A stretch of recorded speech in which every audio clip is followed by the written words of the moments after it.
Good day, everybody, and welcome to BC's Offbeat Bass Gear. I am BC, and today we're going to be talking about a piece of gear that's not particularly offbeat, but it is a super useful piece of gear. It has given me 40 years of loyal service, and what prompted this video was the fact that after 40 years, this little piece of gear is finally, I think, ready to ride off into the sunset. It's starting to be a little too finicky.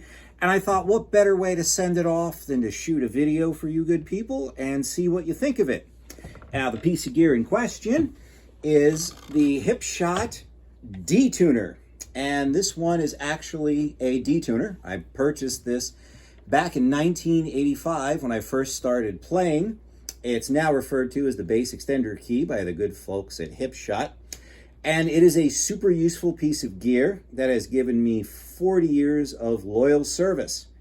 And the reason I kind of grabbed one of these very early in my playing career was because I would be dealing with guitar players and rehearsals and learning songs, and I'd have people say to me, usually the guitar player, hey, listen, this song's in drop D, so you've got to drop your E string down to D, which isn't usually a big deal except for one thing. If you're looking at a bass, you've got that super floppy E string here, and when you drop that thing down to D and then you tune it back up on the fly, a lot of times you have a lot of slack left in that, and it's less than ideal because there's some play in it and you got to fiddle with it for the next couple of songs to get it to stay. So I asked the bass players I knew, most of which were repurposed rhythm guitar players, hey, is there something out there that can do that? Is there a pedal? Is there a piece of tech, a piece of gear, something easy that'll solve this? I was told no. So I kind of lived with it for a while, and then not too long after, I was looking in some Guitar Classified magazine, and back in the for sale section was an ad for this thing, the D Tuner. So, lo and behold, the thing was $40 plus shipping and handling. I pulled my cash together, bought a postal money order, because it was 1985, remember? And lo and behold, a few weeks later, a little black box arrived with the Bass D Tuner and these wonderful hand-typed instructions on how to install it, how to maintain it, complete with a bunch of misspellings. I installed it and really found it incredibly useful. Now, the way this works, I'm hoping this is captured pretty well here. It mounts like a standard tuning machine, but it has this anchor plate here. And what you do is you tune the guitar up to pitch, in this case E, because it's on the low E string.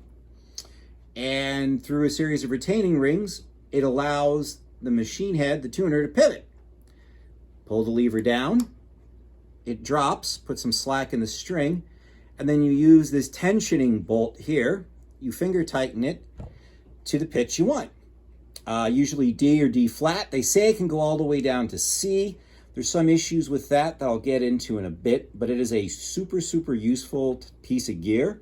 Very easy to install. Hipshot makes them for most common basses, and they're a real quick install. There are even some basses that come with them as a kind of a standard feature on some of the signature models. When you're done with D, click the lever back up. It's a little finicky to adjust it at first to get the slack up and down to pitch, but once it settles in, it's usually pretty good. And like I said, it's been super useful for 40 years. I am gonna do kind of a quick run through of this. I'm just gonna play some 2-octave E's and 2-octave D's just to give you a sense of what it sounds like. I'm gonna be using, this is a Michael Anthony MA1000 Yamaha. This is the lower end model. It's a PJ setup, both passive. We're gonna have both pickups wide open with the tone, and I'm gonna run it into a PV60. This is the PV Basic 60. It's a 112 solid state combo. It gets a good clean basic sound. Everything's gonna be set on noon. Just want you to get a sense of what it sounds like and how well it works. And let's hear what we've got. Okay, here we are up to pitch, and we're gonna do this as essentially just a 2-octave E.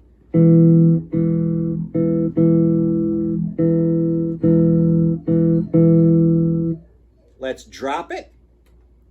down to D.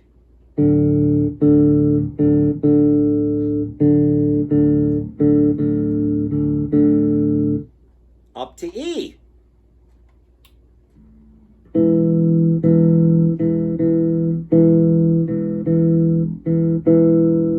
We'll take it back down to D again.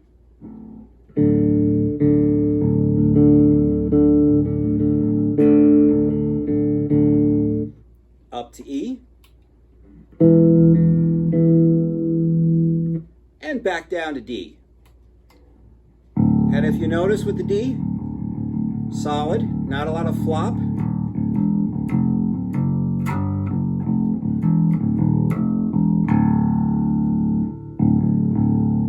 Really nice, really solid D all the way out.